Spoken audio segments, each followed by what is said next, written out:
20 साल पहले क्या संजय दत्त की मुंबई ब्लास्ट के गुनहगार दाऊद इब्राहिम से दोस्ती थी? क्या संजू को डी गैंग के करीबियों ने हथियार दिलवाने में मदद की थी? आखिर संजू कैसे AK-47 जैसे हथियार रखने और उसे नष्ट करने के आरोप में गिरफ्तार हुए? उनकी जिंदगी में आए वो 4 किरदार कौन हैं जिन्होंने संजू को ब्लास्ट मामले में दोषी बना डाला? देखिए उन 4 किरदारों के जरिए संजू के 20 साल की पूरी कहानी।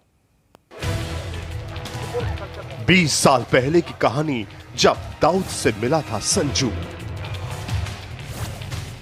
वो कहानी जिसने 3 बार संजय दत्त को जेल भेजा। वो कहानी जिसने आज अगले 3.5 साल के लिए संजय दत्त को जेल की सजा सुनाती। इस कहानी का हर किरदार है इंडिया टीवी पर।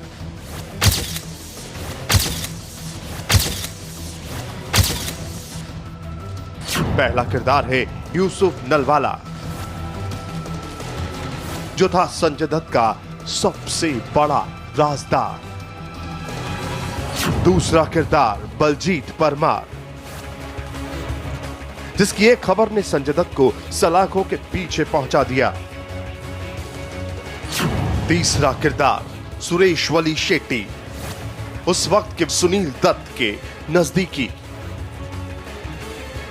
चौथा किरदार वाईसी पवार, मुंबई पुलिस का वो अफसर जिसने पहली बार 1993 में संजय दत्त को गिरफ्तार किया। पहली बार एक साथ ये चारों किरदार बताएंगे।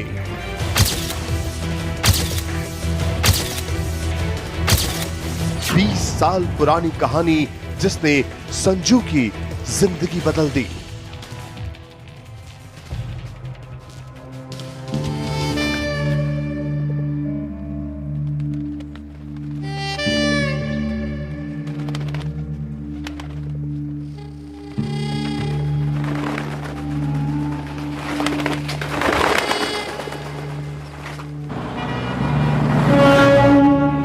तारीख 12 मार्च 1993, मुंबई धमाकों से दहली।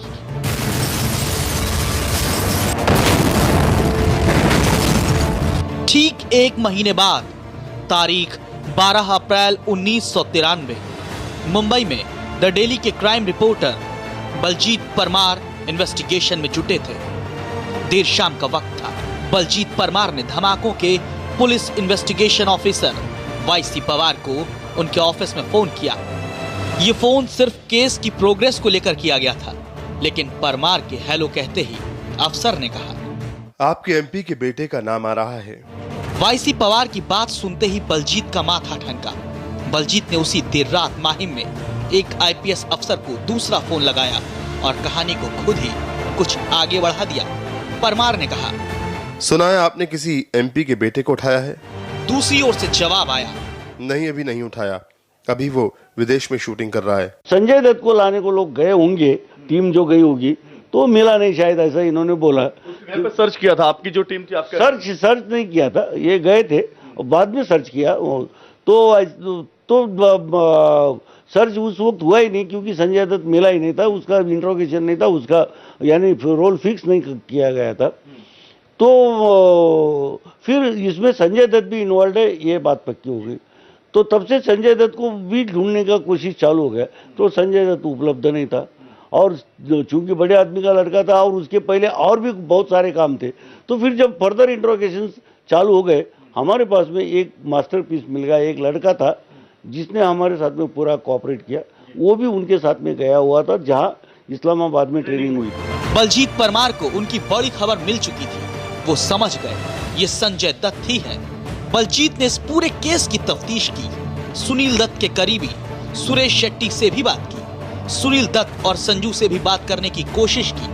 ठीक 2 दिन बाद, तारीख 14 अप्रैल 1993, संजय दत्त मॉरिशस में अपनी फिल्म खलनायक की शूटिंग कर रहे थे। यहाँ से बलजीत को संजय दत्त का फोन आया। संजू ने पूछा, मैं अपने ऊपर लगे केस के बारे में जानना चाहता हूँ, मुझे कितनी सजा हो सकती है? परमार ने कहा, अगर आप हथियारों के साथ सरेंडर कर देते हैं तो आर्म्स एक्ट की दफा लगेगी, लेकिन तुम्हें जमानत मिल जाएगी।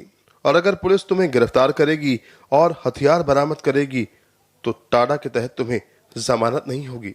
इसके बाद संजू ने फोन रख दिया और तारीख 15 अप्रैल को पहली बार संजय दत्त के हथियार रखने की खबर द डेली में छप गई। 4 दिन मुंबई में संजय दत्त के पिता सुनील दत्त पर भारी थे। सुनील दत्त ने संजू को फोन करके वापस भारत आने को कहा। तारीख 19 अप्रैल 1993 संजय दत्त को सहार अंतर्राष्ट्रीय एयरपोर्ट पर गिरफ्तार कर लिया गया। बिल्कुल यहाँ मैंने कहा तुम आ जाओ यहाँ फौरन, वो फौरन आ गया। अगर वो गिल्टी होता तो क्यों आता?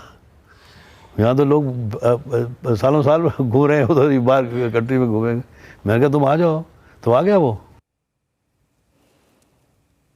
संजय दत्त के पास पहले से ही 3 लाइसेंस शुदा हथियार थे, मगर फिर ऐसी क्या जरूरत थी कि उन्हें घर पर AK-56 जैसे खतरनाक हथियार की जरूरत पड़ी? आखिर अदालत ने क्यों AK-56 रखने को बेहद गंभीर अपराध माना? इस रिपोर्ट में देखिए। साल 1992 मुंबई दंगों में जल रही थी।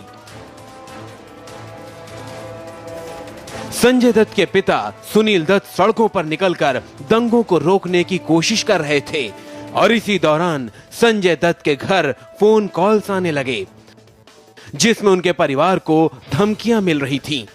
संजय दत्त अपने परिवार की सुरक्षा को लेकर परेशान हो गए और यहीं से शुरू हुई उनकी और AK-56 की कहानी। परेशान संजय दत्त ने इस बात का जिक्र अपने दोस्तों से किया। ये दोस्त थे मैग्नम वीडियो कंपनी के मालिक समीर हिंगोरा और हनीफ कड़ावाला। समीर और हनीफ के तार अंडरवर्ल्ड से जुड़े हुए थे, वो अंडरवर्ल्ड जिससे संजय दत्त का पहली बार सामना 1991 में हुआ। संजय दत्त फिरोज खान की फिल्म यलगार की शूटिंग के लिए दुबई गए थे। फिरोज खान ने संजय दत्त को दाऊद इब्राहिम और उसके भाई अनीस से मिलवाया, जिसके बाद अनीस अक्सर शूटिंग के दौरान आने लगा और कभी-कभी होटल भी पहुंच जाता था। एक दिन दाऊद ने फिल्म की पूरी यूनिट को अपने घर डिनर के लिए बुलाया, जहां संजय दत्त की मुलाकात इकबाल मिर्ची, शरद शेट्टी और छोटा राजन से हुई। इन सारे चेहरों को संजय दत्त के दोस्त हनीफ कड़ावाला और समीर हिंगोरा पहले से जानते थे। इन्हीं की दोस्ती की वजह से संजय दत्त ने उनके फिल्म सनम में काम किया। संजय दत्त ने जैसे ही दंगों के दौरान आ रहे धमकी भरे कॉल की परेशानी अपने दोस्त समीर और हनीफ को बताई, वैसे ही संजय दत्त अंडरवर्ल्ड के अपराध के दलदल की तरफ बढ़ गए। दोनों ने संजय दत्त को हथियार रखने की सलाह दे दी। शुरू में तो संजय दत्त ने दिलचस्पी नहीं दिखाई, लेकिन समीर और हनीफ के बाबा बोलने के बाद संजय दत्त ने हामी भर दी। जनवरी की रात तकरीबन 9 से 9:30 के बीच समीर और हनीफ दोनों संजय दत्त के घर पहुंचे और साथ में था अबू सलेम। तीनों ने संजय दत्त को अगली सुबह हथियार देने का वादा किया। अगली सुबह समीर, हनीफ और अबू सलेम मारुति वैन में हथियार लेकर संजय दत्त के घर पहुंच गए। कपड़ों में लपेटकर संजय दत्त को हथियार दे दिए गए। संजय दत्त के बयान की माने तो उन्हें खुद भी ये नहीं मालूम था कि कपड़ों में लपेटकर उन्हें कौन कौन से हथियार दिए गए थे। वो सभी एक मारुति वैन में आए थे। एक व्यक्ति वैन में बैठा रहा। करीब 15-20 मिनट के बाद उसने 3 AK-56 राइफलें निकाली। मैंने घर से कुछ कपड़ा लिया और उन्हें दे दिया। सलेम और उसके साथ आए दूसरे व्यक्ति ने राइफलों को कपड़े में लपेटा और मुझे दे दिया। इनको जब पूछताछ शुरू किया तो उन्होंने बताया कि संजय दत्त के घर पे 3 सूटकेसेस हम छोड़ के आए हथियार की, जिनको संजय दत्त का और दाऊद का बात हुआ था और दाऊद ने हमको बोला कि संजय दत्त के पास में ये वेपन रख दो और जब जैसे लेंगे तब लेंगे हम। और बोले मैंने संजय को बोला है, संजय को ये भी बोला है कि तुमको कुछ लगा तो निकाल लो। ये हनीफ कड़ावाला और समीर हिंगोरा, इनका इंट्रोगेशन में हमको मालूम पड़ा, तो उसके ऊपर से संजय दत्त का रोल क्या है वो मालूम हो गया। जैसे ही संजय ने कपड़े हटाए, उनके सामने पड़ी थी 3 राइफलें, कुछ मैगजीन्स और 250 राउंड गोलियां। इतने हथियार देखकर संजय घबरा गए। उन्होंने कहा, मुझे तो सिर्फ एक हथियार चाहिए। इस पर हनीफ और सलेम ने कहा कि संजय, कुछ दिनों के लिए यह हथियार तू अपने पास रख ले, जरूरत नहीं होगी तो वो उन्हें उठा ले जाएंगे। इन हथियारों में हनीफ और सलेम ने संजय दत्त को कुछ हथकंडे भी दिखाए। संजय दत्त ने 3 में से एक AK-56 राइफल और कुछ गोलियां रख लीं। बाकी हथियारों को वापस ले जाने के लिए कहा और यही हो गई उनसे सबसे बड़ी गलती। दत्त ने राइफल और मैगजीन और गोलियों को अपनी फिएट कार की डिक्की में डालकर ताला लगा दिया, जिसका नंबर MMU 4372 था। बाद में इन हथियारों को उन्होंने एक हैंडबैग में डालकर अपने बंगले की दूसरी मंजिल पर बने हॉल में रख दिया।